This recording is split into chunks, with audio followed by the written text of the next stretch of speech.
कम से कम 18 पापों का त्याग करना है।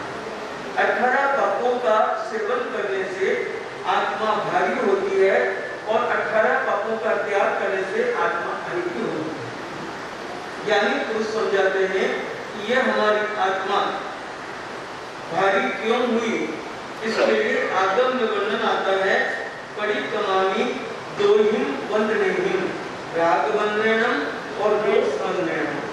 ये राग और द्वेष दोनों बंधन हैं और आध्यात्म की साधना में आत्मा को मलिन करने में, आत्मा को भारी करने में ये राग और द्वेष की ग्रंथि बहुत बुरी है और ये जीवन को उलझाने वाली है, सुलझाने वाली नहीं। अब यह आता है कि द्वेष होता क्या है? द्वेष होता है किसी वस्तु या व्यक्ति के प्रति घृणा हो जाना, वो द्वेष है। राग तो होता है अधिकतर जीवों वस्तुओं के प्रति और द्वेष होता है जीवों के प्रति। आज हमारा पड़ोसी, आज हम दुखी क्यों हैं? क्योंकि हमारा पड़ोसी सुखी क्यों है। और ये द्वेष की आग जिस तरह से कीड़ा दीमक धीरे धीरे धीरे लकड़ी को खत्म कर देती है, कीड़ा कपड़े को नष्ट कर देता है, ठीक उसी तरह से ये द्वेष हमारे जीवन के अंदर द्वेष की अग्नि, ये समझ लीजिए कि नींबू तो दूध को फटा सकता है, लेकिन ये मनुष्य के द्वेष की अग्नि भव भवांतर में भटकाने का काम कर सकती है। इसलिए ज्ञानी पुरुष समझाते हैं कि यदि धुआं जाता है तो दम घुट जाता है, और अगर जीवन के अंदर कोई वस्तु आग में पड़ी हुई तो आग उसको जला देती है, लेकिन द्वेष की अग्नि जैसी खतरनाक अग्नि है जो मनुष्य को तो इस भव में तो जलाती है और आगे के अनंत भव में इसको परिभ्रमण कराती रहती है। इसीलिए ज्ञानी पुरुष समझाते हैं कि राग और द्वेष को कितना कम कर सकते हैं। और द्वेष की अग्नि आज हमारे मनुष्य जीवन के अंदर बहुत बुरी तरह से फैली हुई है। हमें दूसरों की प्रगति का ध्यान है, दूसरा व्यक्ति क्या क्या बना रहा है, क्या क्या कमा रहा है, क्या क्या खा रहा है, हम उसको देख देकर ईर्ष्या करते हैं। और जो व्यक्ति ईर्ष्या की आंख में चलता रहता है वो न तो स्वयं सुखी होता है और न अपने परिवार के लोगों को सुखी कर सकता है। और द्वेष की भावना क्यों होती है? क्योंकि हम तो हमारी प्रगति नहीं कर पा रहे, लेकिन दूसरों की प्रगति से हम तकलीफ दे रहे हैं। ठीक उसी तरह से ज्ञानी पुरुष समझाते हैं कि महापुरुष भी नहीं बचे द्वेष की अग्नि से। महावीर स्वामी के प्रति गौशालक ने बहुत विरोध किया और गौशालक के 11 लाख शिष्य हो गए थे, और वो क्या कहता था, गौशालक मैं तीर्थंकर हूँ, महावीर तो नकली तीर्थंकर, असली तो मैं हूँ। और ऐसे लोगों को गुमराह करके 11 लाख शिष्य बना दिए, लेकिन महावीर ने उस गौशालक के प्रति रंच मात्र भी द्वेष नहीं किया। और आज यदि हमारी कोई बुराई भी कर ले तो हमारे मन में बहुत जल्दी द्वेष पैदा हो जाता है। गत्सुक मार्ग का वर्णन आता है, जब सौम्य ब्राह्मण जो कि उसके होने वाले ससुर थे, जब उन्होंने देखा गत्सुक मार्ग ने दीक्षा ली, उसी दिन नेमिनाथ भगवान से आज्ञा ली और कहा कि मैं साधु की बाध्य प्रतिमा धारण करना चाहता हूँ। भगवान ने कहा आहा सुवम देवानुकी है, जैसा आपको सुख उपजे वैसा करो, और उसी दिन शमशान में चले गए। ज्ञान साधना में खड़े हो गए और सोमिल उधर से निकला, कहा ये तो वही है ना जिसका मेरी लड़की के साथ में संबंध नहीं हुआ था, आज तो अच्छा मौका है, यहाँ सुनसान है, कोई नहीं देख रहा है, और शमशान के अंदर आग भी चल रही है और वहां पर सारी सामग्री उसके लिए उपयुक्त मिल रही है। तो उन्होंने क्या किया, गरम गरम अंगारे सोने में गत्सुक मार्ग जो ध्यान में खड़े थे उनके ऊपर भी अंगारे रख करके उनकी खोपड़ी सींच दी गई, लेकिन उन्होंने तनिक मात्र भी द्वेष नहीं किया। ये विशालता गत्सुक मार्ग की थी। सोमिल ब्राह्मण भले ही बाद में कितना ही पछताया हो, लेकिन उस समय उसकी मति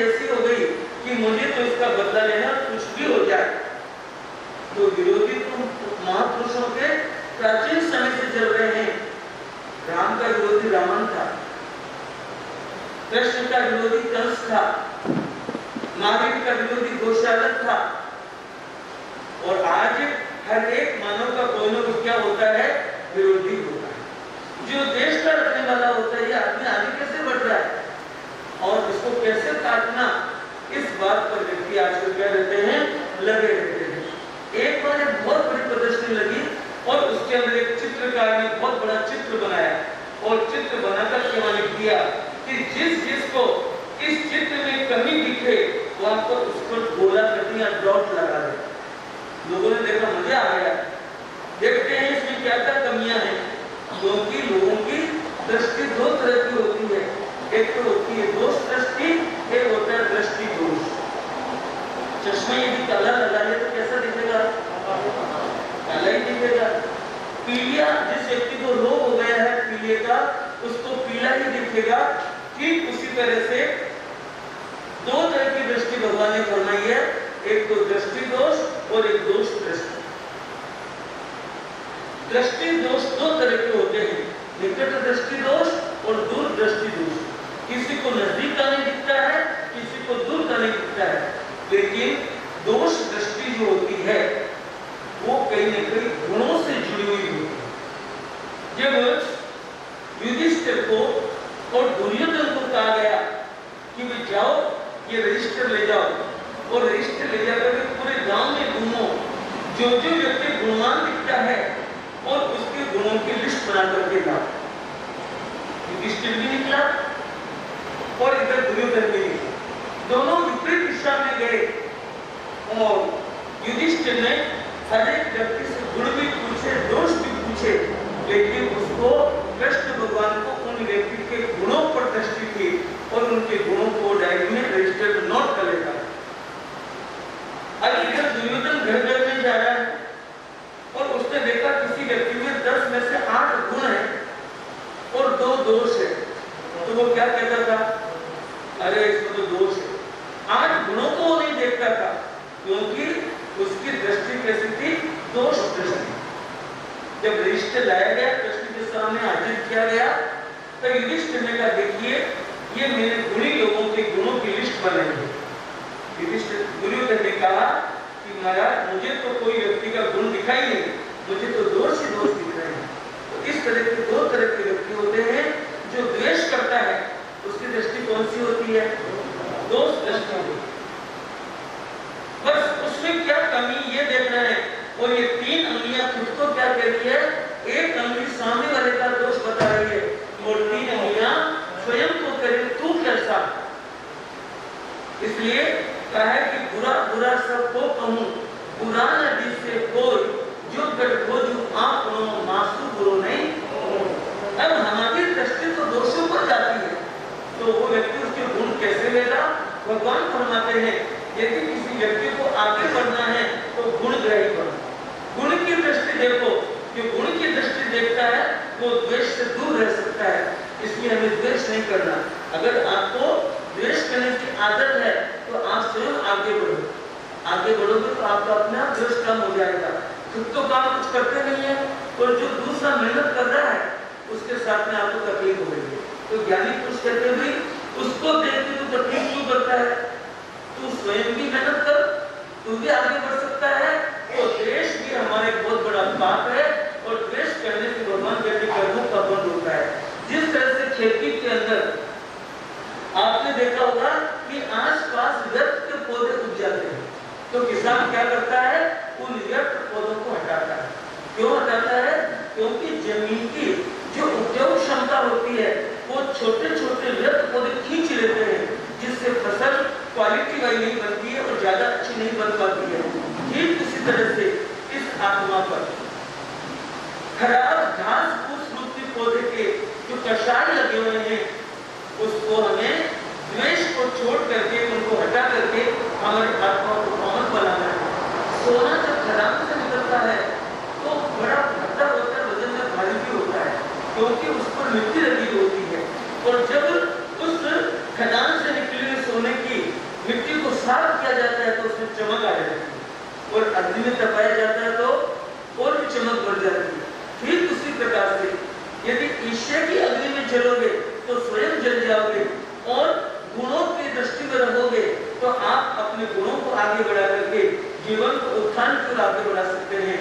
जीवन का अभ्युदय करना है, उत्थान और आत्मा का उन्नति की ओर आत्मा को ले जाना है, तो हमें द्वेष को त्यागना पड़ेगा। दूसरों से द्वेष करने की अपेक्षा खुद होशियार बनो, खुद मेहनत करो, पुरुषार्थ करो, तो आपका अपने आप द्वेष, क्योंकि द्वेष किस बात का है? दूसरे व्यक्ति की, सामने वाले व्यक्ति की प्रगति से हमें द्वेष। अगर आप खुद प्रगति करने लग जाओगे तो द्वेष स्वतः ही क्या हो जाएगा? कम हो जाएगा। इसीलिए ज्ञानी पुरुष समझाते हैं कि यदि जीवन के अंदर आगे बढ़ना है तो द्वेष को कम करो। ये 18 पापों में से ये 11वां पाप है। जो द्वेष को कम करेगा उसका जीवन अच्छा बनेगा। महावीर प्रभु को संगम देवता ने 6 महीने तक कष्ट दिया। और कैसा कष्ट दिया? आंधियों की ओर छोर, आसमान में घन घोर, बिजली कड़कती रे, तेज बरसती रे, संगम बोलता, थर थर डोलता, क्षमा कीजिए वीर मुझे आज, घोर कष्ट दिए 6 मास। हाथी बन झूमता, सर्प बन उतारता, डंक पावन अवसर है। और जैसे महापुरुष का जन्म आज के दिन हुआ और उस महापुरुष की सौम्यता देखिए, उस महापुरुष की विशालता देखिए और उनकी नजरों के अंदर प्राणी मात्र के प्रति कृपा देखिए। महाराष्ट्र के जन्मे, चिचोड़ी गांव में जन्मे और वो महापुरुष बालक वय में दीक्षा ग्रहण करें। 1900 में जन्म हुआ और अभी 26 फरवरी 2136 ये जन्म जयंती उनकी। और विशेषता देखिए उनकी, मुनि पद को ग्रहण किया ही, मुनि से ऊपर चढ़े क्या बने? उपाध्याय बने, और उपाध्याय से ऊपर चढ़े आचार्य। 3 पदों को ग्रहण किया। ऐसे महापुरुष का जन्म जयंती है।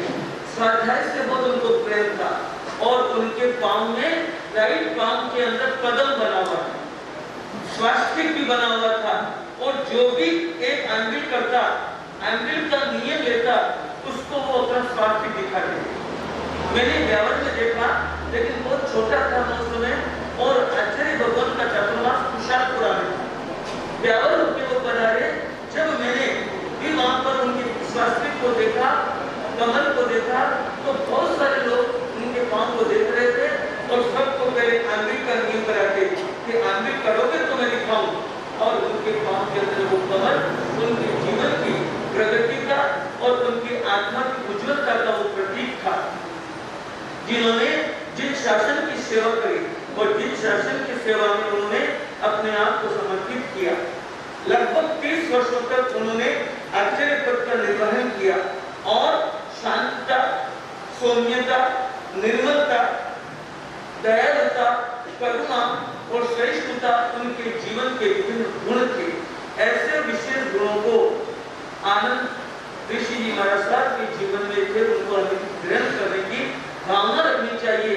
जो जीवन में गुण ग्रहण होता है वो महापुरुषों से, बड़ों से गुण ग्रहण करके क्या कर सकता है?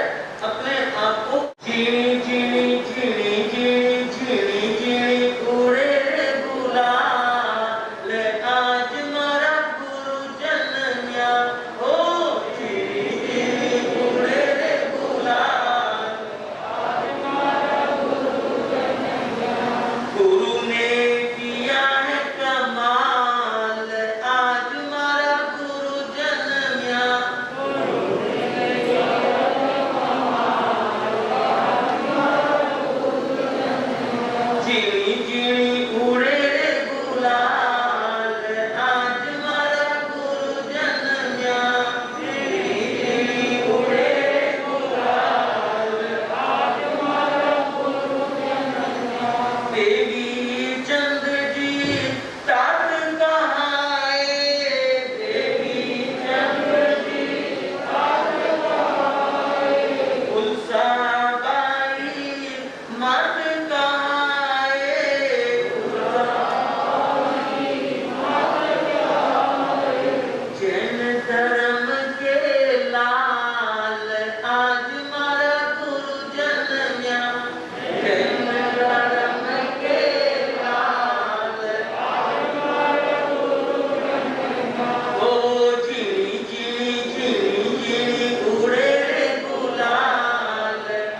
शासन के हो अवतारी, इन शासन के हो अवतारी, कर दिया भक्तों को निहाल आज मारा गुरु जन न्याय, कर दिया भक्तों को निहाल आज मारा गुरु जन न्याय, जीनी जीनी उड़े रे गुलाल आज मारा गुरु जन न्याय। हम खुशियां कैसे बांटे? तो ज्ञानी पुरुष समझाते हैं, महापुरुषों ने अपना जीवन तप और त्याग में निकाला, तो दिन दिन की खुशियां भी किससे मनानी चाहिए? तप और त्याग से। और उनको आयुर्वेद का बड़ा रुचि थी, बड़ा शौक था, और आज के दिन भी आयुर्वेद तप की आराधना ज्यादा से ज्यादा भाई बहन करेंगे तो हम जन्मदिन की वास्तव में खुशियां मना पाएंगे, क्योंकि मालदार और हम अनेक तरह के विजय का उपयोग, द्रव्य का उपयोग तो रोज करते हैं, लेकिन रसनेन्द्रिय को जीतने का त्याग का काम आयुर्वेद व्रत के द्वारा कर सकते हैं। तो ज्यादा से ज्यादा हम ऐसे महापुरुषों के जन्मदिन के उपलक्ष्य में आयुर्वेद तप की आराधना करके उनकी जीवन की खुशियां, एक जन्म की खुशियां एक दूसरे को आपस में बांट सकते हैं। और जो महापुरुषों का यश काम करते हैं, महापुरुषों के गुणों का अनुकरण करते हैं, आचरण में लाते हैं, उनका जीवन यहाँ और वहाँ सर्वत्र आनंदमय हो।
और ये आनंद और मंगल का मार्ग है ना।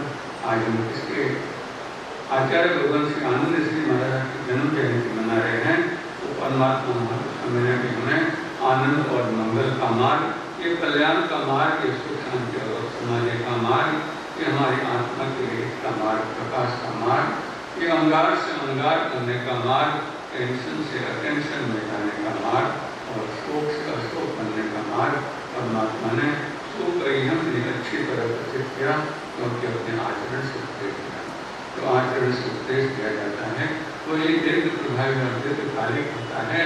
और इसलिए आचरण के संबंध में हमारे द्वितीय पट्टधर है ना आचार्य भगवान श्री आनंद श्री महाराज, जो भले द्वितीय पट्टधर थे लेकिन अद्वितीय आचार्य भगवान थे।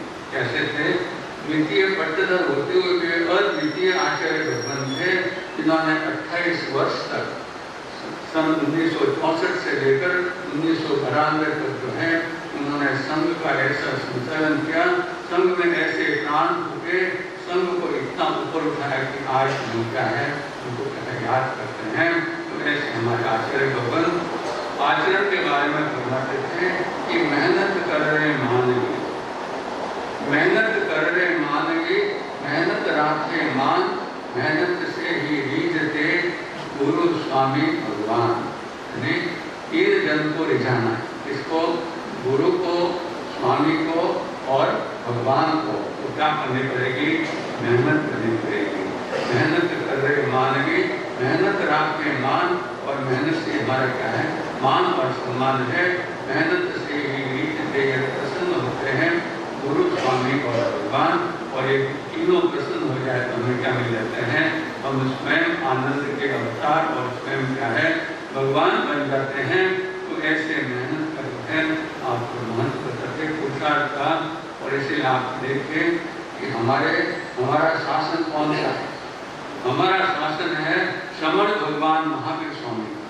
इसका शासन है श्रमण भगवान महावीर स्वामी का, और हम भगवान के श्रमण कहलाते हैं। तो श्रमण कौन होता है?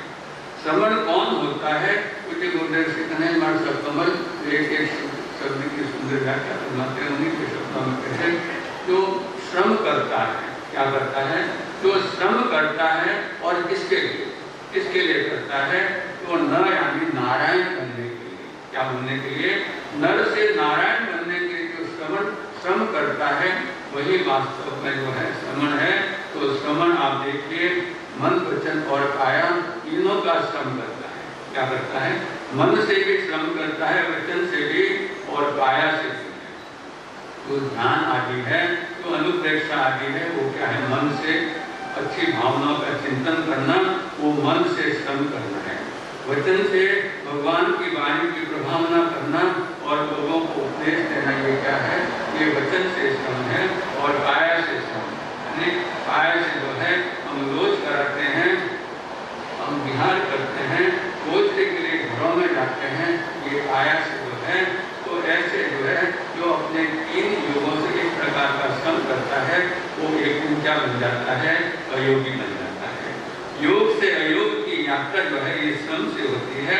तो ऐसे हमारे आचार्य भगवान से आनंद श्री महाराज द्वितीय पट्टधर होते हुए अद्वितीय आचार्य भगवान थे, उनके जीवन की गाथा क्या है? आज देखिए संयोग भी ऐसा है कि आज वार कौन सा है? गुरुवार। और हम ऐसे गुरु के गुणगान करते हैं जिन्होंने समण संत को और उठाया, और उनका जीवन भी अद्भुत था, है ना। वे गुणों में जो थे बड़े थे, बहुत बड़े थे, महान थे, प्रधान थे। अब कोई पूछे कि वे गुणों में कितने बड़े थे? कोई पूछे कि वे गुणों में, हम कहेंगे कि आचार्य भगवान तो बहुत बड़े थे, गुणों में बहुत बड़े थे। तो कोई पूछे कि वे गुणों में कितने बड़े थे, है ना? तो बताओ, खाली बड़े कहने से क्या होता है ना। तो जो है ज्ञानी भगवान फरमाते हैं कि उनके बड़प्पन की हम उपमा नहीं दे सकते। कैसे?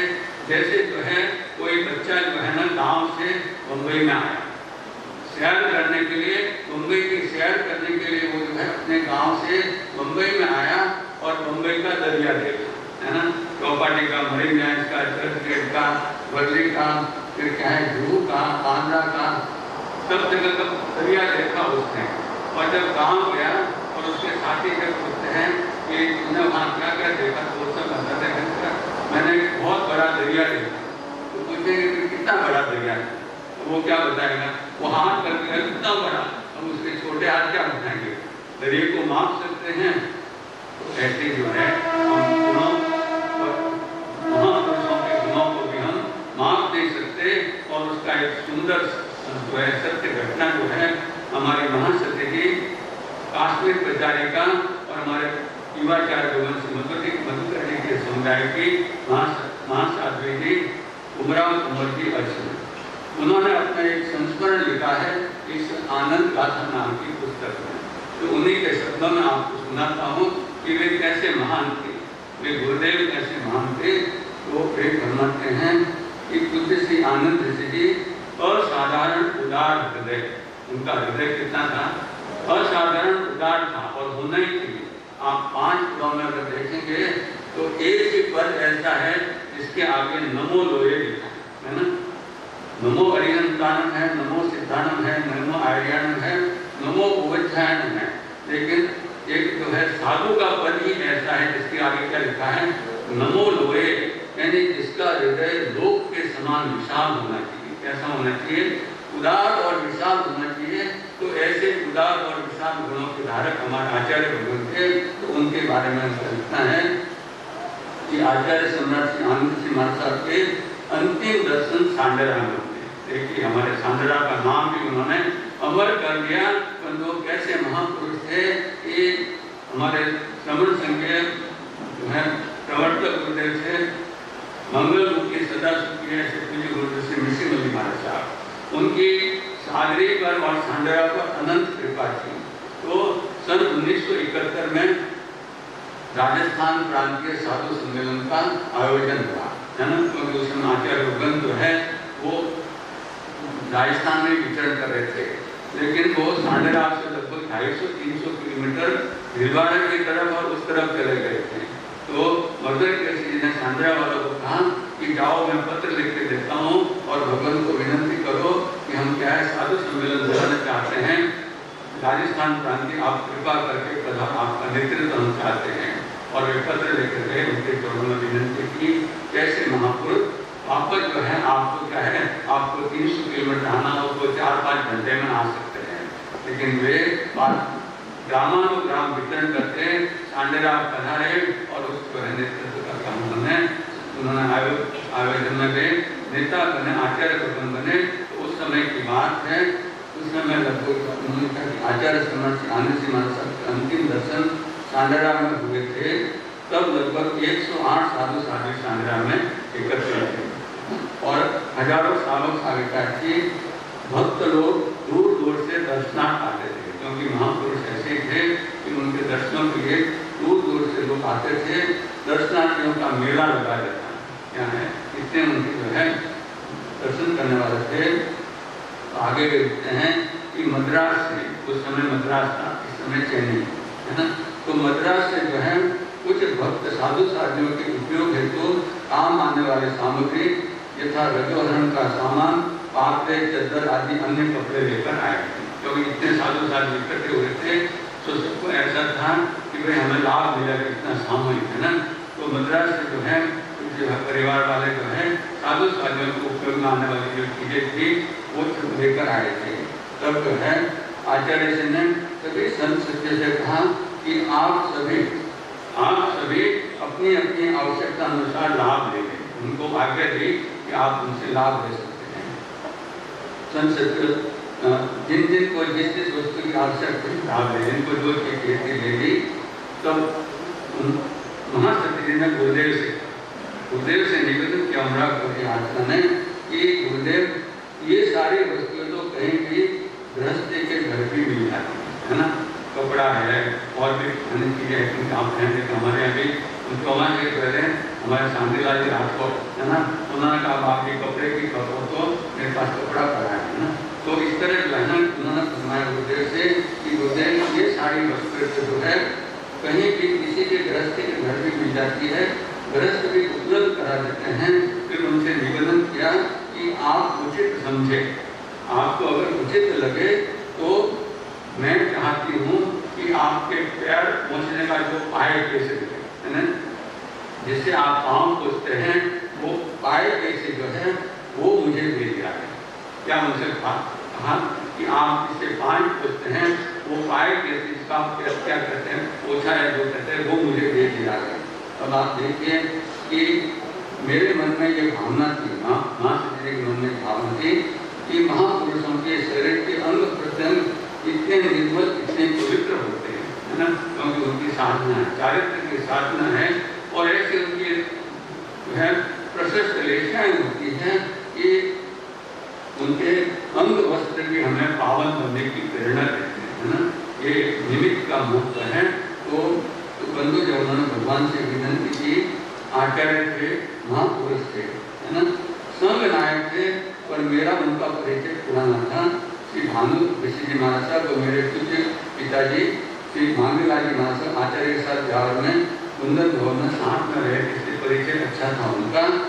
तो गुरुदेव ने मेरी क्या है विनती सुनी, फिर नजर उठा के मेरी तरफ देखा, चश्मा उठा के नजर उठा के मेरी तरफ देखा, और उन्होंने जो है सभी संत सत्य ग्रंथ के सम्मुख जितने भी संत सत्या बैठे उनके सम्मुख उन्होंने मुस्कुराते हुए अपनी जो चादर थी, जो चादर पहने, मांगा तो क्या था, पाए पैसे, और उन्होंने क्या करी, उसी समय अंत पर से अपनी चादर उठाकर उनको भेंट कर दी। इतनी बड़ी बात है। आप देखिए कि अपनी चादर उतारकर मुझे बख्शिश कर दी। आज तक वो मेरे चादर मेरे पास सुरक्षित, अब तो देवलोक हो गए, लेकिन उनकी चादर उन्होंने आज भी क्या है तो सुरक्षित रखा। असाधारण उदारता थी उन महापुरुष में, ऐसी उदारता, ऐसी सहनशीलता, ऐसी दीर्घ दृष्टि बहुत कम देखने को मिलती है। मैं इसे अपना पुण्य प्रताप में कहूँगी, अपना सौभाग्य समझूंगी कि मुझे ऐसे आत्मार्थी निर्दोष संयम पालक आचार्य भगवान का सानिध्य प्राप्त था। आर्य कुमार, उमराव कुमार की मानसा अर्चना बंधु ऐसे असाधारण उदार हृदय के गुणों के धारक हमारे आचार्य भगवान, तो उनमें ऐसे गुण आए कहाँ से, है ना, उनमें ऐसे गुण आए कहाँ से। और मैं आपसे पूछना चाहूँगा कि उनका गुणगान करने से हमें क्या फायदा है ना, उनका गुणगान करने से हमें क्या फायदा होता है। आप कहेंगे कि उनके गुण, उनके जैसे गुण हमारे में आवे, वो बात तो ठीक है, लेकिन आनंद सूत्र में भगवान महावीर स्वामी फरमाते हैं कि महापुरुषों का गुणगान करने से, यानी 5 कारणों से, भगवान फरमाते हैं 5 के ठाणे में आनंद सूत्र के कि 5 स्थानों से जो है ये जीव जो है दुर्लभ बोधि बनने रूप कर्म भी मानता है और सुलभ बोधि बनने रूप कर्म भी मानता है। यानी 5 कारण ऐसे बताए हैं जिससे जीव दुर्लभ बोधि भी बन सकता है और सुलभ बोधि भी बन सकता है। अब दुर्लभ बोधि कैसे बनता है, सुलभ बोधि कैसे बनता है, उस विषय पर चर्चा न करते हम यही कहेंगे कि सुलभ बोधि कैसे बनते हैं। 5 कारण जो बताए सुलभ बोधि बनने में, उसमें सबसे पहला कारण है कि अरिहंत परमात्मा का गुणगान करना, अरिहंत परमात्मा का वर्णवाद करना और अरिहंत परमात्मा के जो है गुणगान करना, ये पहला कारण है। दूसरा कारण है निर्गत प्रवचन का गुणगान करना। निर्मेव निरंतम पावनम सत्यम मंत्रम केवलम आर्य है, ऐसे भगवान के प्रवचनों का गुणगान करना, ये दूसरा कारण बताया सुलभ बोधि रूप कर्म बांधने का।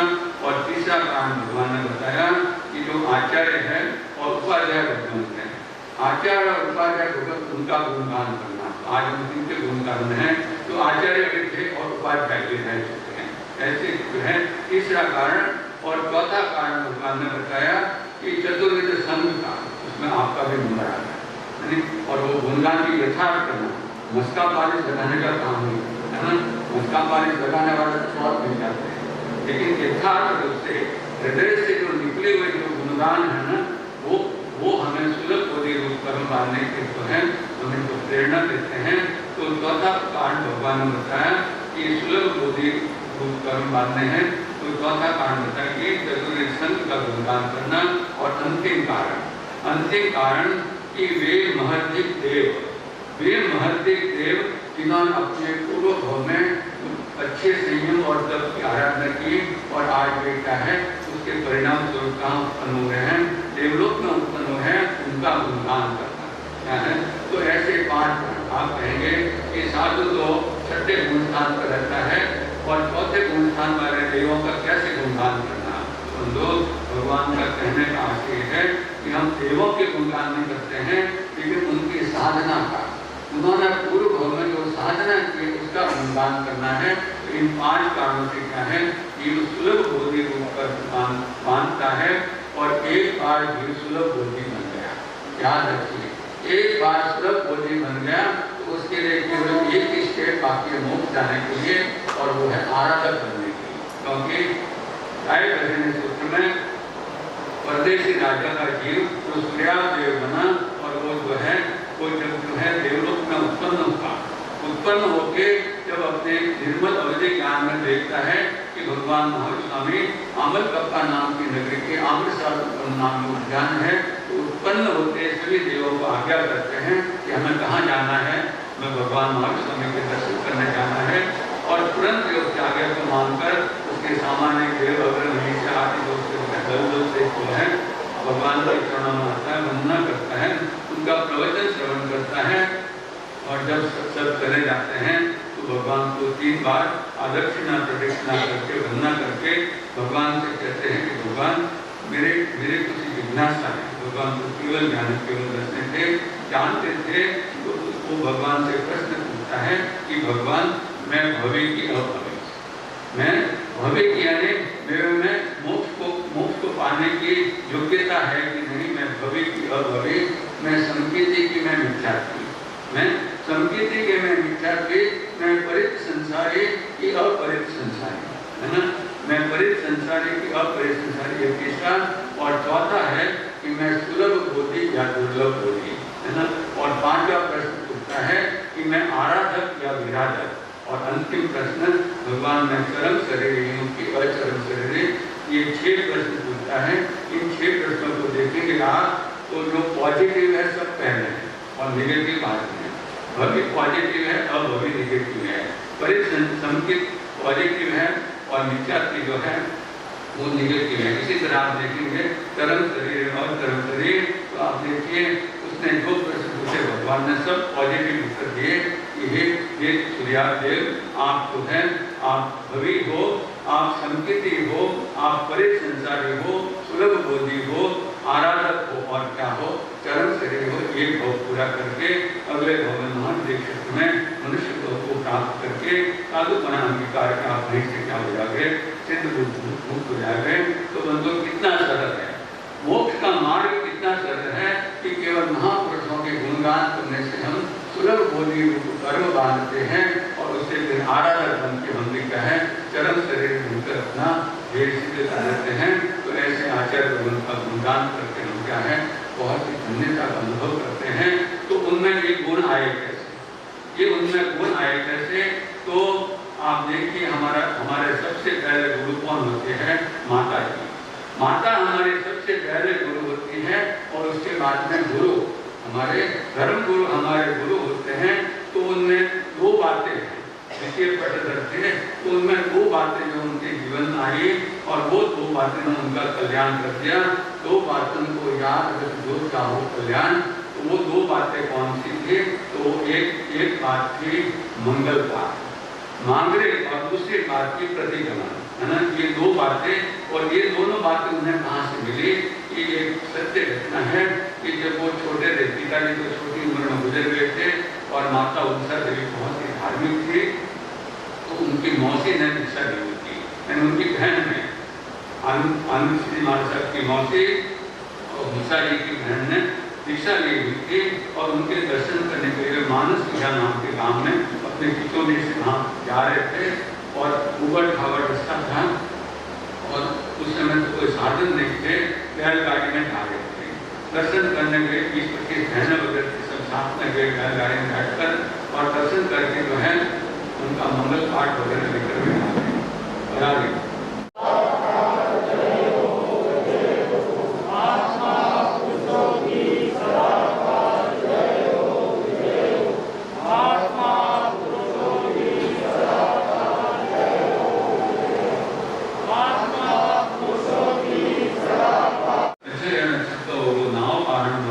भगवान पर परमत हैं प्रार्थना का मार्ग है, ये न्याय मार्ग है, मोक्ष का मार्ग है। और हमारे 2 टाइम जो है साधु साधे करके 2 टाइम प्रतिगमन आवश्यक बताया है। तो ऐसे आचार्य भगवान मंगल पाठ और प्रतिगमन ये 2 भी उनके जीवन में ऐसे हुए कि वो वट वृक्ष जो है इतना पल्लवित और पुष्पित हुआ कि उन्होंने जो है श्रवण शंकर जो है उन्होंने सितारा ही बदल दिया। और ऐसे महापुरुष ने हमारे जीवन पर अनंत उपकार है। कांडरा में प्रकाश करके उन्होंने हमारे पर अनंत कृपा की है। तो ऐसे गुरुदेव की 127वें जन्म जयंती के अवसर पर हम भी जो है उन्हीं की तरह जो है उनकी गुणगान कर हम भी पूरी रूप पर बनने का प्रयत्न करेंगे। हमारा ये गौरव सफल और सार्थक होगा इन्हीं सुंदर भाव के साथ में। बोलिए भगवान महावीर। द्वितीय पदधर आचार्य भगवान श्रद्धे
सिद्धामंगलम साहुमंगलम केवलीपन्नतो धर्ममंगलम चत्तारि योगोत्तमा रिहंता योगोत्तमा सिद्धा योगोत्तमा साहु योगोत्तमा केवलीपन्नतो धर्मो योगोत्तमो चत्तारि शरणं पवित्रामि अयन्ते शरणं पवित्रामि सिद्धे शरणं पवित्रामि साहु शरणं पवित्रामि केवलीपन्नतं धम्मं शरणं पवित्रामि।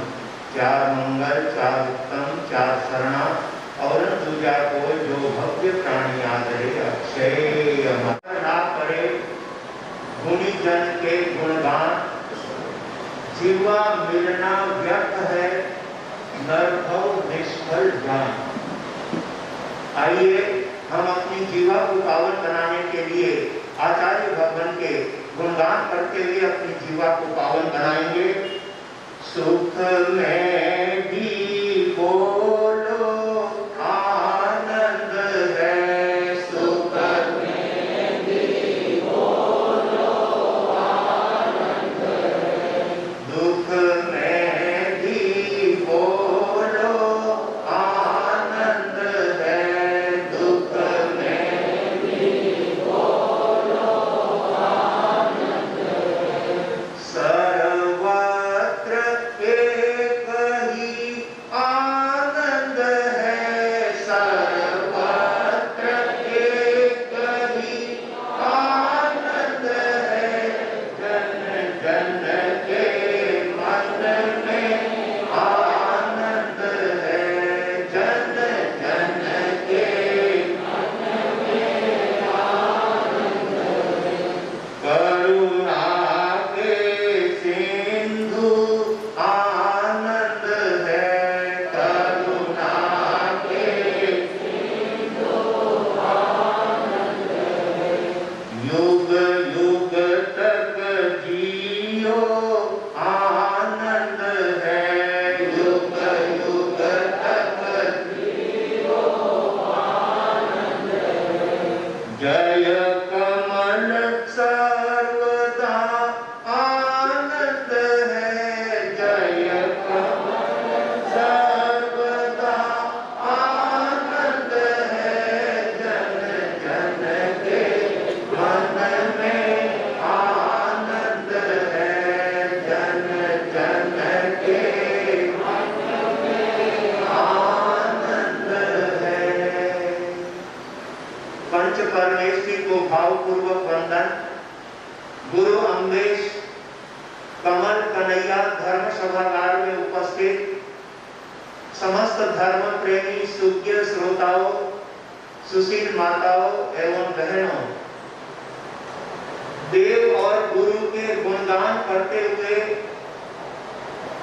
मन में उत्कृष्ट रसायन आती है, भावनाओं में तरक्की होती है, तो आत्मा देव और गुरु के गुणगान करता हुआ, देव और गुरु की भक्ति करता हुआ तीर्थंकर नाम कर्म का उपार्जन कर सकता है। इतना बड़ा लाभ गुरु के गुणगान में होता है। भाग्यशालियों, जब जब भी हमें देव और गुरु की भक्ति करने का, देव और गुरु के चरणों में बैठकर उनके प्रति समर्पित होने का जब जब अवसर आए, व्यक्ति को दिल से, मन से, भावनाओं से जुड़कर अपने गुरु की गुणगान करते हुए, गुरु के गुणों की अनुमोदना करते हुए, गुरु के गुणों की प्रशंसा करते हुए हम गुरु के गुणगान में तन्मय हो जाएं, तब समझना गुरु के सद्गुण हमारी आत्मा में भी आते देर नहीं लगेगी। श्रद्धेय आचार्य भगवान आनंद ऋषि जी महाराज साहब ने हमारे संपूर्ण श्रवण संघ के अंदर सबसे अधिकतम शासन अगर किसी महापुरुष ने किया है आचार्य पद पर रहते हुए, तो वो है हमारे आचार्य सम्राट परम पूज्य गुरुदेव आनंद ऋषि जी महाराज साहब, जिन्होंने 3 दशक से भी ज्यादा श्रवण संघ के आचार्य रहकर उन्होंने शासन की महती प्रभावना की। ऐसे आचार्य भगवान के जन्म दिवस के अवसर पर यहाँ पर सामूहिक आंगिल तप का आयोजन गुरु भक्ति के रूप में रखा गया है। अनेक भाई बहनों ने आंगिल तप की आराधना करके अपने श्रद्धेय के प्रति, अपने आराध्य के प्रति उत्तम भक्ति देने का और उनके प्रति श्रद्धा अभिव्यक्त करने का कार्य किया है। मैं उन सभी तपस्वियों को हार्दिक धन्यवाद देता हूँ, जिन्होंने श्रद्धेय आचार्य भगवान के जन्मदिन के अवसर पर आंगिल तप की आराधना करके उनके प्रति अपनी सुंदर भावनाओं का परिचय दिया। हमारी मेवाड़ भवन में जब जब भी गुरुओं का कोई आयोजन आता है, तब तक हमारे भक्तों के दिल में गुरु के प्रति समर्पण के साथ अपनी सुंदर भावनाओं का अवसर और परिचय देने का कार्य हमारे गुरु भक्त करते हैं। बस ऐसे भाव हम अपने दिल में सदा बनाए रखेंगे तो उन गुरुदेवों का हमारे ऊपर सदा वरदहस्त बरसता रहेगा, उनकी हमारे ऊपर कृपा बरसती रहेगी और उन्हीं की कृपा से हमारी यह नौका एक दिन इस संसार से पार होकर मंजिल तक पहुंचने का कार्य करेगी। सौभाग्यशालियों, आज हमारी धर्म सभा के अंदर अनेक धर्मनिष्ठ श्रावक श्राविकाओं के तप अनुष्ठान चल रहे हैं और हमारे मेवाड़ के महान तपस्वी, घोर तपस्वी और गुप्त तपस्वी जो अपनी तपस्या को जाहिर नहीं करते थे, ऐसे रोडजी स्वामी के जन्मदिन के उपलक्ष्य में 16 तारीख को एक भव्य आयोजन 28 तप की आराधना करके उनके चरणों में अपनी भक्ति समर्पित करने वाले भक्त उपस्थित होकर के अपनी सुंदर भावनाओं का परिचय देंगे। ऐसे श्रद्धेय रोडजी स्वामी जो अपने संग में और स्वयं की आत्मा को सद्गुणों में लगाते हुए जीवन को धन्य बनाते हैं, ऐसे रोडजी स्वामी के जन्मदिन के अवसर को लेकर अनेक भाई बहनों के, अनेक श्रावक श्राविकाओं के तप अनुष्ठान चल रहा है। कोई 28 तप में लग रहे हैं, कोई तेरे की तपस्या में लग रहे हैं, कोई कचोले की तपस्या में लग रहे हैं। अपनी अपनी शक्ति के अनुसार गुरुदेव के जन्म दिवस के अवसर पर अपनी सुंदर भक्ति का परिचय देने के लिए तैयारी कर रहे हैं। आज लोढ़ा परिवार हमारे बीच में उपस्थित है। श्रीमान किशन लाल जी साहब लोढ़ा, भाणुजा निवासी और विले पार्ले प्रवासी, जिनके आज 18वां उपवास है। महान तपस्या के आराधक हैं। पहले भी बड़ी बड़ी तपस्याएं इन्होंने अपने जीवन में की है। लोढ़ा परिवार हमेशा धर्म के क्षेत्र में, तप के क्षेत्र में बहुत आराधनाओं में आगे रहा है। श्रीमती संतोष बहन किशन लाल जी लोढ़ा, जिनके अनुपूर्वी तप चल रहा है और अभी 5वीं लड़ी उनकी चल रही है। इसी तरह से श्रीमती हेमा बहन पारसमल जी लोढ़ा, एक हेमा बहन पारसमल जी लोढ़ा जिन्होंने आज 16 उपवास का पारणा किया है। दूसरी हेमा बहन पारसमल जी लोढ़ा, जिनके अनुपूर्वी तप चल रहा है और उनकी भी 5वीं लड़ी अनुपूर्वी की चल रही है। सचमुच में ऐसे तप आराधन करने वाले चातुर्मास का भव्य आनंद लेकर अपने जीवन को पावन बनाने का कार्य करते हैं। ऐसे तपस्वियों के लिए श्रद्धेय महामंत्री गुरुदेव अपनी तप पंक्तियों में क्या कहना चाहते हैं?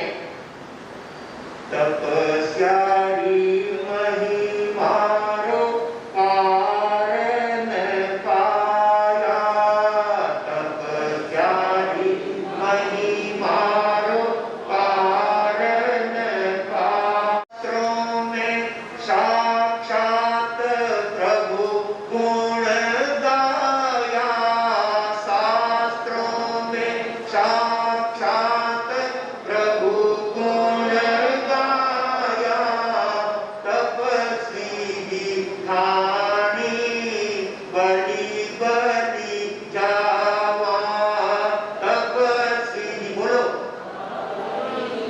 बलि बलि जावा, बलि बलि जावा ने गुण जस गावा, बलि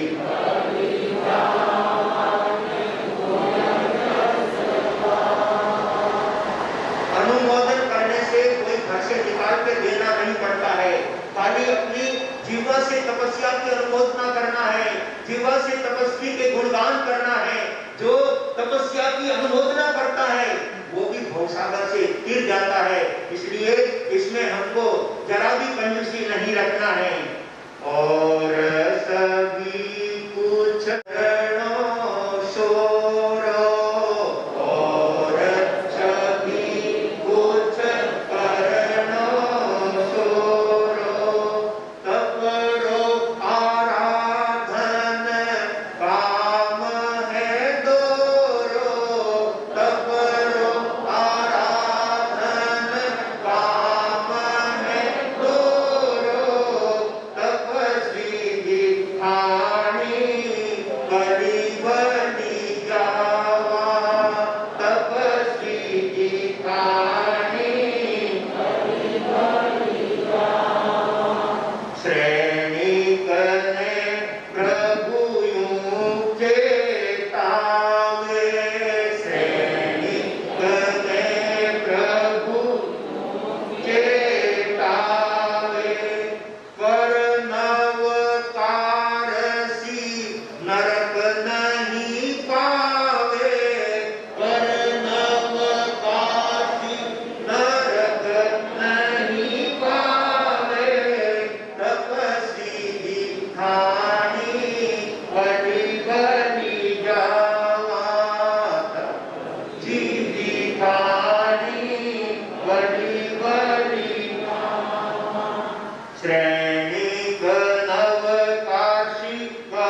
तन बल कामन आया, तब आगे तन बल कामन आया, तब सीधी खानी बलि बलि जावा, तब सीधी खानी बलि बलि जावा। सचमुच बंधुओं, तपस्वी के गुणगान करते हुए उत्कृष्ट रसायन आवे तो तीर्थंकर नाम। 42 पुण्य प्रकृति में से सर्वोत्तम पुण्य प्रकृति तीर्थंकर नाम कर्म की, उसे उपार्जन कर लेता है। इतना बड़ा नाम खाली तप के अनुमोदन से व्यक्ति प्राप्त कर सकता है। इसलिए भाग्यशालियों, धन्य है ऐसे तपस्वियों को जो तप अनुष्ठान करके अपने लोढ़ा परिवार का गौरव बढ़ा रहे हैं, अपने मेवाड़ भवन का नाम रोशन कर रहे हैं, अपने मेवाड़ का नाम ऊंचा उठा रहे हैं। ऐसे तपस्वियों को देखकर अपने मन में भी उत्साह जागृत होना चाहिए। श्रावण महीना चल रहा है और आगे भादवा आ रहा है और पर्युषण पर्वादि राज आ रहे हैं और 16 तारीख को मास कमन धर है। 16 तारीख से मास कमन प्रारंभ करेंगे तो संवत्सरी के दिन उसके मास कमन की तपस्या होगी। जिनको भी मास कमन करना हो, जिनको भी अपने हृदय में परमात्मा के प्रति और जिन शासन की महती लाभ और प्रभावना करना हो, वे 16 तारीख से अपनी तप अनुष्ठान चालू कर देंगे। संवत्सरी तक उनके मास कमन की तपस्या हो जाएगी। भाग्यशालियों, ऐसे तप करने वाले साधक अपने जीवन में पुरुषार्थ करके ऐसा उत्तम कार्य कर लेते हैं। बात तो अपने यहाँ पर चंपक सेठ की चल रही है और समय अपना हो गया है। आज चालू दिन है, इसलिए अधिक खींचना नहीं चाहता। चंपक सेठ परदेश जाने की तैयारी में है। अपने माता पिता की अनुमति हो गई, अपने माता की आज्ञा लेकर पत्नी के पास गया। पत्नी से उन्होंने अनुज्ञा लेकर के पत्नी से अपनी भावनाओं को प्राप्त करते हुए एक पंक्ति मैं चंपक सेठ की देना चाहूंगा ताकि अपना वो चरित्र क्रमशः आगे चलता रहे।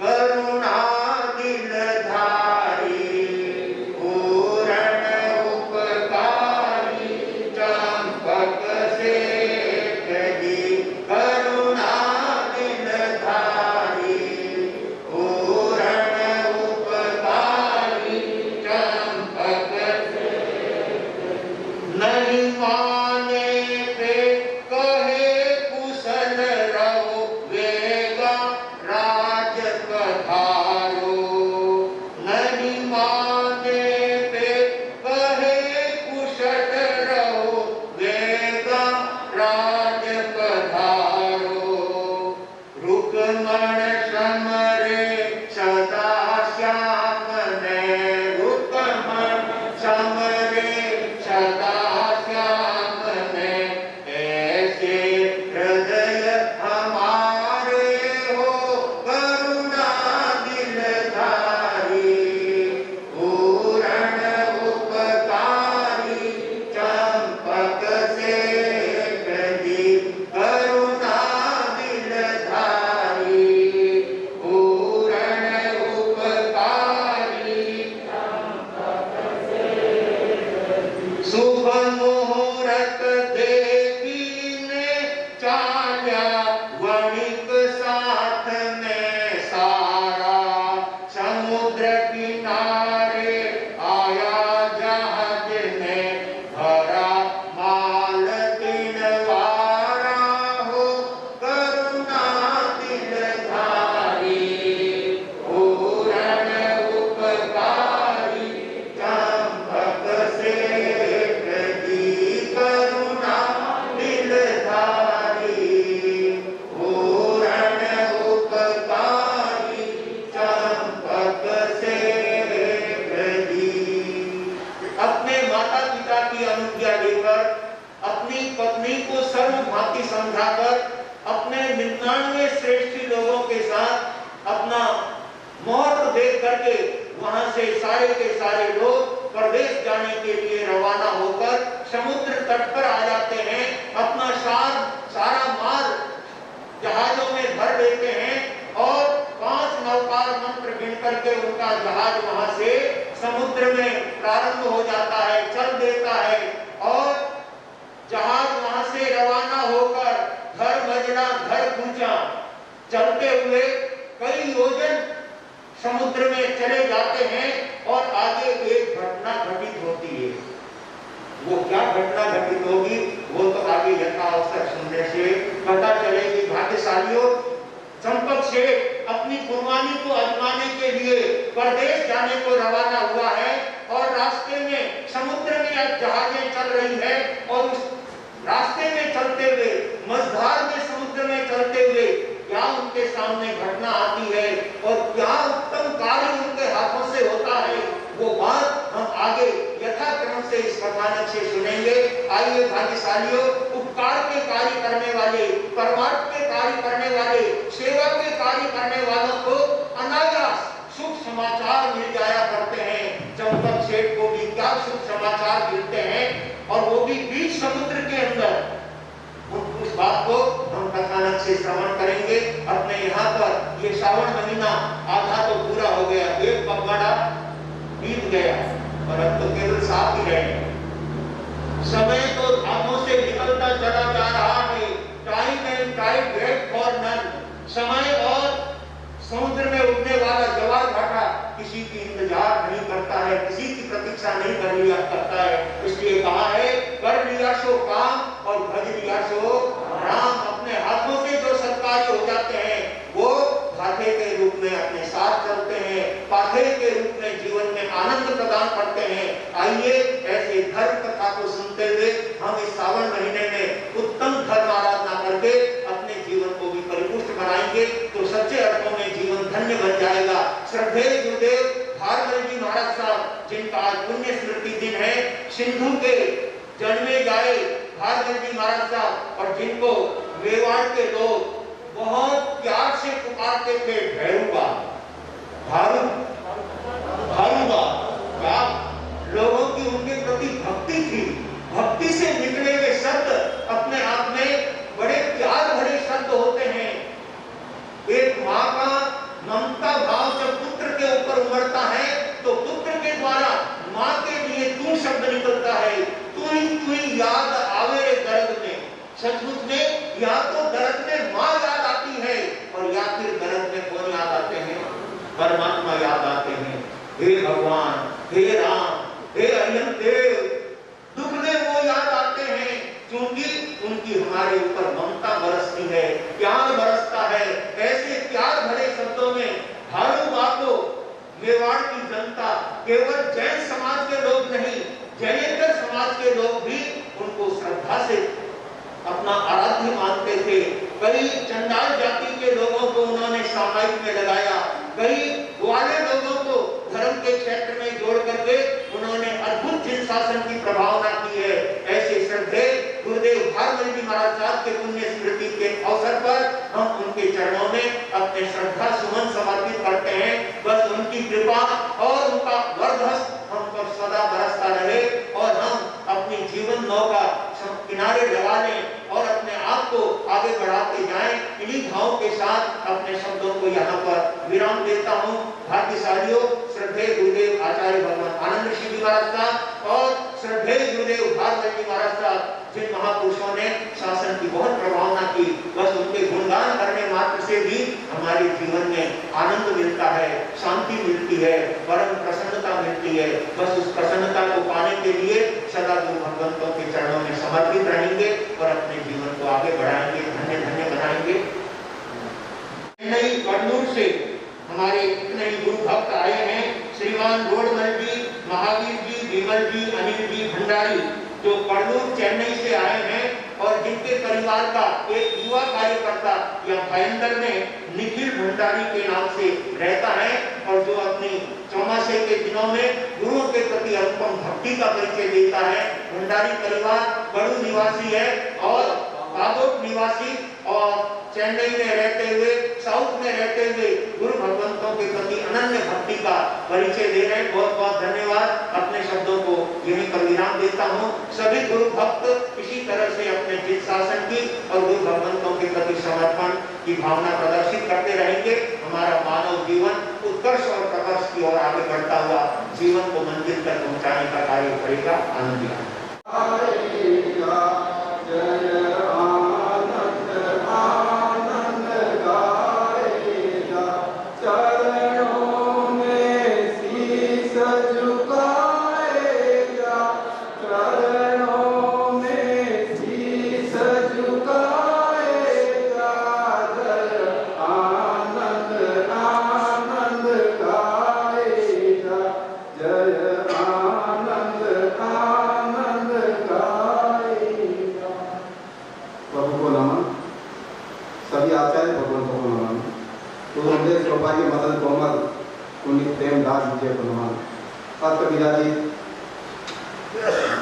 पूज्य गुरुदेव प्रवर्तक विनय मुनि जी महाराज वागीश गौतम मुनि जी महाराज गुणाकार संजय मुनि जी महाराज सागर मुनि जी महाराज तेरी मुनि जी महाराज के चरणों में नमन वंदन।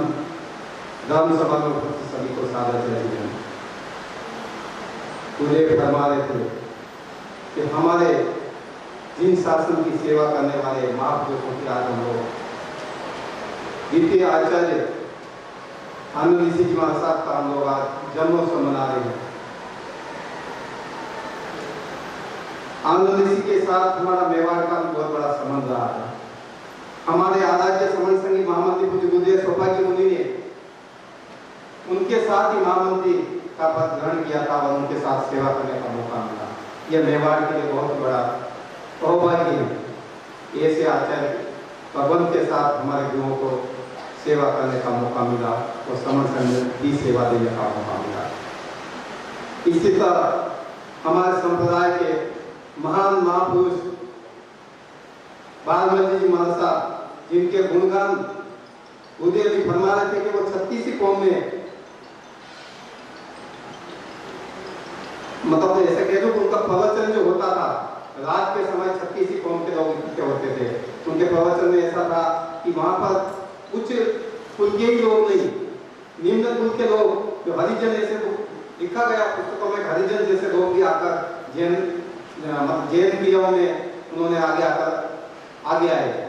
ऐसे बालमणि साहब को भी मैं और आनंद ऋषि महाराज साहब के चरणों में मेवाड़ से मुंबई की तरफ से और सभी संस्थाओं की तरफ से उनके चरणों में आज इस पुण्य दिवस समर्पि दिवस और जन्मोत्सव पर नमन करते हैं और यही प्रार्थना करते हैं कि उनका आशीर्वाद इस मेवाड़ संघ पर हमेशा बना रहे। ज्यादा और कुछ नहीं कहते हुए इतना ही कहूँगा कि हमें इन महापुरुषों की जिनवाणी जो उन्होंने फरमाई है उनसे हमें जिनवाणी ग्रहण करनी चाहिए और अपने जीवन के इस वर्तमान के साथ साथ अपने भविष्य को भी सुधारना चाहिए। आज हमारे यहाँ पर सेवा के क्रम में विक्टोरिया उपसंघ की सेवा है। वहाँ के अध्यक्ष जी गणपत जी कोठारी साहब, मंत्री जी रोशनलाल साहब, कोषाध्यक्ष जी गणेश जी टोदिया, इनके सानिध्य में आज यहाँ पर विक्टोरिया उपसंघ पधारा है। सावक संघ, महिला मंडल, ललित मंडल, कन्या मंडल में अच्छी संख्या में पधार कर जो आज गुरुदेव के जो सेवा का क्रम था उसका आप नियमित पालन करें। उसके लिए मैं मेवाड़ से मुंबई की तरफ से आपका बहुत बहुत धन्यवाद करता हूँ। और साथ में आज यहाँ पर बाहर से पधारे हुए मेहमानों बागोड़ नागौर जो चेन्नई में निवास है, आज यहाँ पर पधारे श्रीमान रोडमंत्री साहब भंडारी, महावीर जी भंडारी, विमल जी भंडारी, अनिल जी भंडारी के साथ भी और भी गुरु भक्त और साविकाएं पधारी है। सभी का मैं मेवाड़ से मुंबई की तरफ से हार्दिक स्वागत अभिनंदन करता हूँ। इसी कड़ी में आज हमारे यहाँ पर तपस्या की लड़ी में जो गुरुदेव फरमा थे गौड़ जी स्वामी की तपस्या में आज यहाँ पर कृष्णलाल जी साहब घोड़ा पधारे हैं जो जिनका 18 उपवास का तप चल रहा है। उन्हें आगे की भावना में मैं मेवाड़ संघ मुंबई की तरफ से उनकी खूब खूब सबकी अनुमोदना करता हूँ और जिन शासन से यही प्रार्थना करता हूँ कि उनकी तपस्या निर्विघ्न चलती रहे। मैं विक्टोरिया संघ से मंदिर जी पधारे और अपना उद्बोधन दे। महिला मंडल से विक्टोरिया से श्रवण भगवान महावीर स्वामी के चरणों में कोटि से वंदन नमन। सभी आचार्य भगवान, सभी गुरु भगवान और पाठ में विराजित सभी चारित्र आत्माओं को चरणों में कोटि से वंदन नमन। धर्म सभा में विराजित आप सभी को मेरा सादर जय जय। आज मेवाड़ भवन का उपाय है कि दो महान पुरुषों का, पूज्य आचार्य भगवान आनंद जी महाराज साहब का जन्मोत्सव और पूज्य गुरुदेव भागवती महाराज साहब का सम्मेलन दिवस मनाने का सौभाग्य मिला है। आचार्य के बारे में और गुरु भगवान के बारे में अपने चारित्रात्माओं के विकार मुंद से अपन बारीक सुने। एक आनंद जी महाराज साहब की घटना ही पहले जब चातुर्मास थे तो एक गुरुदेव ने एक बात बताई थी। गुरुदेव मतलब महाराष्ट्र इलाके में आचार्य भगवान पिछले थे, कोई विस्तार में बैठे थे और बाहर एक हरिजन गुरु आचार्य भगवान को हाथ जोड़कर वंदना कर रहा था। तो आचार्य भगवान ने बोला, हाथ से इशारा किया, भाई अंदर आ जा। तो हरिजन का अंदर आना नहीं चाहता था। वापस आचार्य भगवान ने दूसरी बार इशारा किया, अंदर आ जा। वो भी वो अंदर नहीं आया। तो आचार्य भगवान उठकर गए और उसको उंगली पकड़कर स्थान के अंदर लाए और आचार्य भगवान पाठ पे विराजे और हरिजन भाई नीचे बैठा। तो हरिजन भाई को बोला, भाई तेरा और मेरा एक ही काम है, तुम गटर और नाली की सफाई करता है और मैं मतलब लोगों के दिल की सफाई करता हूँ। तो आचार्य भगवान कितने अनुकरणीय जीव थे, ठीक है। और एक बारहवीं जी महाराज साहब के बारे में है। एक बार आचार्य भगवान मोतीलाल जी महाराज साहब, उस टाइम आचार्य भगवान थे, वैसे अपने अमरलाल जी महाराज साहब के गुरु है भागवत जी महाराज साहब, लेकिन अपने सबके दिमाग में वही चलता है कि अमरलाल जी महाराज साहब के गुरु अपने मोतीलाल जी महाराज साहब, जबकि है अमरलाल जी महाराज साहब के गुरु भागवत जी महाराज साहब। तो एक बार विचरण कर रहे थे गाँव में, तो वो आचार्य भगवान मोतीलाल जी महाराज साहब थे, अमरलाल जी महाराज साहब थे, सौभाग्य मुनि महाराज साहब थे, शांति मुनि महाराज साहब भी साथ में थे, मगन मुनि थे, मदन मुनि थे, सब थे। एक गांव में करे थे विचरण। तो एक छोकरा उनके मतलब घर के बाहर खड़ा था, एक मतलब अपने कास्टकार का आदमी, तो जोर से आवाज दिया अंदर, बाबा भारूपा आया, मतलब उनको मतलब भारूपा के नाम से विख्यात है। तो आचार्य भगवान मोतीलाल जी महाराज साहब बोले, देखो भारूपा जी महाराज साहब को देखो, हमारे को तो इतने लोग नहीं पहचानते, लेकिन आपको देखो, आपको 36 कौम के लोग पहचानते। तो भारूपा जी महाराज साहब बोलते हैं, देखो ये सब आपकी कृपा है, आपका आशीर्वाद है। कहने का मतलब कि भारूपा जी महाराज साहब 36 कौम में एकदम विख्यात है और वो अपने को भारूपा के नाम से जाने जाते थे। ऐसा दोनों महान पुरुषों का जन्मोत्सव और स्मृति दिवस मना रहे हैं। एक भी गुण अपने अगर जीवन में अंगीकार करेंगे तो अपना जीवन भी सार्थक होगा, सुखी होगा। और मैं सब तपस्वी भाई बहन जिज्ञान आई हुई एकादशा उपवास, केला अट्ठाई और आज हमारे कृष्णलाल जी साहब लोड़ा के 18 उपवास है। सभी की मैं सुसाता पूछता हूँ, आपको नमन वंदन करता हूँ और बदर हुए सभी अतिथिगण का व्यवहार संघ की तरफ से हार्दिक स्वागत और अभिनंदन। इसी मंगल भावना के साथ जय जय जय माता। महिला मंडल से निर्मला जी ऐसे प्रभु महावीर के चरणों में साक्षात वंदन, सुधर्मा पाठ पर विराजित सभी गुरु भगवंतों को विद्रोह संघ की तरफ से साक्षात वंदन नमन। आज हमारा सौभाग्य है कि आज हमें दो गुरुदेवों की जन्म जयंती एवं पुण्यतिथि मनाने का अवसर प्राप्त हुआ। 15 दिन बीत चुके हैं और अभी सिर्फ मतलब 120 दिन में 105 दिन ही बाकी है। तो मैं गुरुदेव से यही विनती करती हूँ कि आपने जब प्रवेश के समय आपने सब उत्सव में विचरण किया तो विद्रोही वाले को सिर्फ एक ही दिन प्रदान किया।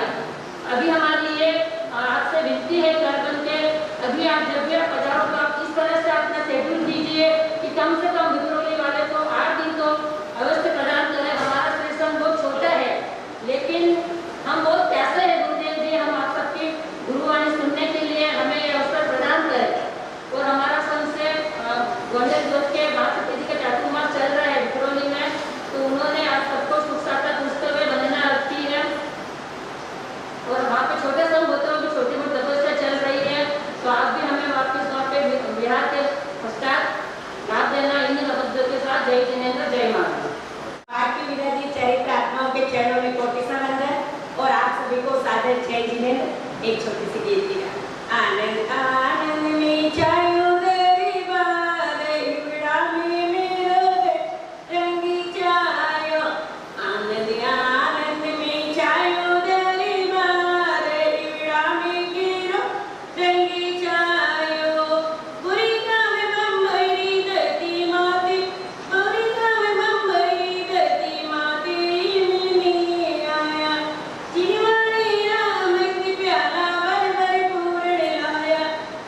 पी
जी महाराज साहब की, आसन श्री गुरु मैया प्रेमवती जी महाराज साहब की, इन शासन देव की, सभी साधु संतन की। आज के सामूहिक प्रत्याख्यान भोजन का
ये चार शरणा